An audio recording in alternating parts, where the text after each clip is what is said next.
Par Larry Hodgson 8 avril 2017. On ne change pas une formule gagnante. Voici un principe du jardinier paresseux que je ne souligne pas assez souvent. Quand une plante donne de bons résultats pour vous ou qu'une technique de jardinage fonctionne dans votre cas, ne changez rien. Quand bien même les experts disent le contraire. Et cela vaut quand bien même que je suis le soi-disant expert. J'en ai vu des choses surprenantes dans ma carrière de journaliste horticole. Des rosiers en pleine floraison dans un sous-bois alors que tout le monde sait qu'il faut les planter au soleil. Des plantes de lavande Lavandula angustifolia, cultivées en zone 3 alors qu'elles n'est théoriquement pas rustique au-delà de la zone 6. Des gens qui utilisent des pilules anticonceptionnelles pour stimuler la floraison de leurs violettes africaines. Évidemment, il n'y a aucune raison pour laquelle des hormones conçues pour prévenir une grossesse chez un humain puissent profiter le moindrement à une plante.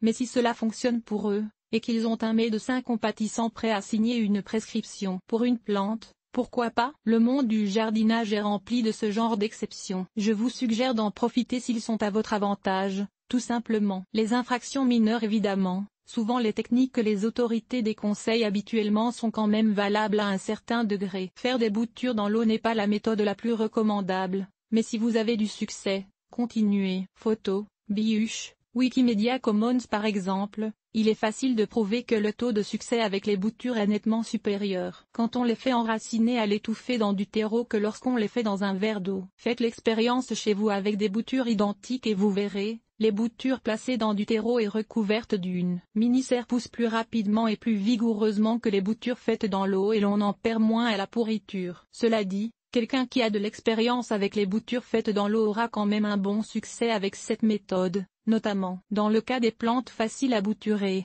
comme les philodendrons et les coléus. Alors si ça fonctionne pour vous, continuez. Idem pour la culture des plantes dans des pots sans trou de drainage. Certaines personnes réussissent très bien avec cette méthode, faisant très attention de ne jamais donner trop d'eau. Je peux difficilement recommander cela dans ce blog, car la majorité des gens perdent leurs plantes assez rapidement quand ils les cultivent dans des pots où le surplus d'eau ne peut pas s'évacuer, mais si vous êtes parmi les exceptions, tant mieux pour vous. Vous avez ma permission de continuer. Attention aux trucs carrément dangereux. Je suis d'accord pour laisser passer des petits trucs maison qui ne sont pas toujours les plus efficaces, mais qui ne sont pas trop nuisibles, non plus. Mais je suis complètement contre la mise en pratique de techniques horticoles qui peuvent nuire à l'environnement, aux animaux familiers ou aux humains. Beaucoup de gens pensent déjouer le système en fabriquant leur propre insecticide à la nicotine à partir de tabac ou de mégots de cigarettes. Le résultat peut être mortel. Les insecticides maison à base de nicotine, faits à partir de tabac ou de mégots de cigarettes, par exemple,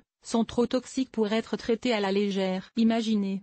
Une cuillerée suffirait pour tuer un enfant. Pourtant, il y a encore beaucoup de gens qui utilisent ces produits sans même porter des vêtements de protection. Si c'est votre cas, je vous suggère de cesser sur le champ. Placez des boules à mythe dans le jardin pour chasser les chats, les marmottes, les écureuils, etc. Peut aussi paraître logique, jusqu'à ce que votre chien les mange et en meure. Et s'il y a de jeunes enfants dans le coin, quelle horreur. Donc, en horticulture, non, vous n'avez pas à changer une formule gagnante. Tant que cela vous donne satisfaction, continuez.